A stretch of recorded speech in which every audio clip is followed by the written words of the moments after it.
Hey guys, we're going to talk a little bit about turkey hunting with a bow. I'm going to break this down a little bit for you. First thing is obviously locating turkeys.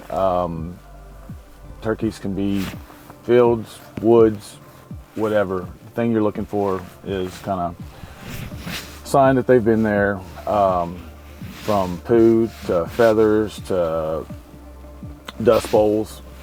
Just having a little bit of knowledge of the area is going to obviously help, but using calls to locate, you can use locator calls, turkey calls, but obviously location's key. You got to go to where the birds are or where they're going to come through at, what have you. Next is concealment. So for archery hunting with a bow, or bow hunting for turkey, I'm in a blind right here. I'm on the edge of a green field. I've got 3 decoys laid out in front of me. Decoys are, I think, pretty key for bow hunting turkeys because they need to get that attention somewhere and you don't want it on you as you're drawing. Being in a blind, I think, is huge for archery birds. Or if you don't have a blind, kind of make your own. Use some logs out of the woods, use bushes and trees, something to break up your silhouette and movement. That's where, again, the decoys will come in. Hopefully the birds, when you call, will come in, see the decoys, and allow you to make that draw to get that bird. So blinds, like I said, you can build your own blind, some kind of concealment, hide behind a tree, rocks, root system, whatever you have. The key is concealment on the movement. That's turkey's eyesight is phenomenal, and they pick up movements, and just even the smallest movement, if they pick you off, your hunt's probably over. So you've got to be in a place where you're totally concealed. Now, as far as the ground blind goes, I just set this up today. I'll hunt in it. Turkeys don't seem to mind. I've set up ground blinds in the middle of a field just last minute to do an archery hunt on birds, and so they don't seem to mind. Now, obviously deer, that's another story. I would totally want to blend that in and have that out months to weeks in advance. Turkeys, doesn't matter. All right, guys, so archery hunting, I think it's very important and to have some kind of rest or a stand for your bow. My bow is right here by my side. If turkeys are coming in, I mean, I'm hunting on the edge of a field. More than likely, unless they come behind me, I'm going to see them coming, but I have easy access to my bow right here. Another system I've seen before is something hanging from the blind where your bow is right here and you just unhook it off of its rest. So I'm set up in a situation with my decoys. They're 10 yards out at most. And, obviously shotgun hunters, you can put them further out because you can shoot further. I can shoot my bow a good ways, but for turkey hunting, your area, kill area is a lot smaller. So I want to make sure that I'm giving that bird a good thumping. So to do that, I've got to be pretty close. So right here, I'm drawing like any kind of other draw. You're going to draw back, find your target, whether it's the neck or there's a small peanut size area in the middle of the bird, and we'll show you that, is your kill shots. Now for me, again, I'm sitting here holding this bow. You don't want to necessarily do that on these birds.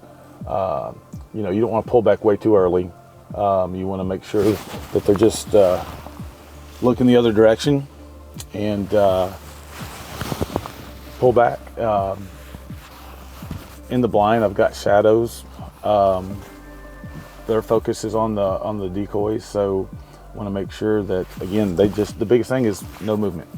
And so obviously I have to draw back, give movement, find my target, and hopefully I can walk away with a dead tom. As far as broadheads go, for turkey hunting, you can use anything as far as a killing broadhead. It doesn't have to be a specialized turkey head. This is a Rage turkey head. There's many kinds of other brands that have different shapes. Some have the wings coming out to get a clean cut on the neck. But like I said, you can shoot in the center of the bird, and it's like a peanut size area. But as long as you have a broadhead, whether it's mechanical or fixed blade, doesn't matter, as long as it's sharp and can hit that bird in the vitals, that's all you really need. You don't have to have anything super special. So talking about blinds, whether you have a blind or not, again, it's important. I've said it probably 100 times in this video. Concealment, you gotta be able to draw back and them not see you. That's key, or you're not gonna be able to kill anything. Here's an example of something I might use. So you've got a mound right here, and you can see there's a lot of fallen tree, a lot of limbs. I would build that up potentially in front of this mound to where, I mean, pretty high. And we got a cedar tree here.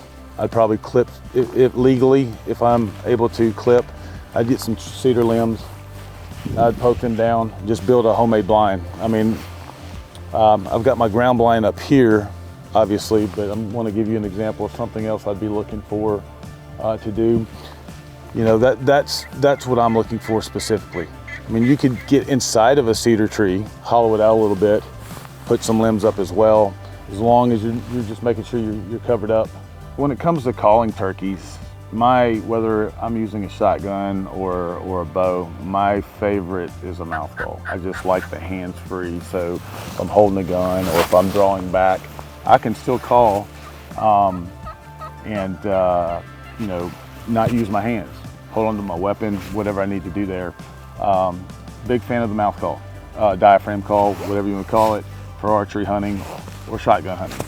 I use a good pot call quite a bit as well. If I'm in the blind, I can still work it. Bird's not seeing me, but obviously if they're closer, I want to have that weapon ready, so I don't want to have that in my hands. That's where my mouth call comes in. Windy days, I'll use a box call quite a bit. Then you've got wing bone calls, which I think sound amazing. They take a little practice. I'm still working on that part of it, but lots of calls out there. And don't forget locator calls. You know, if you're running and gunning, which is a little bit more difficult to do archery. Archery for me is a more stakeout type of situation. I'm gonna call, I'm trying to locate birds obviously, and then set up accordingly given time, because you have to be set up, you have to be blended in, you have to have that blind or really good cover to conceal that movement.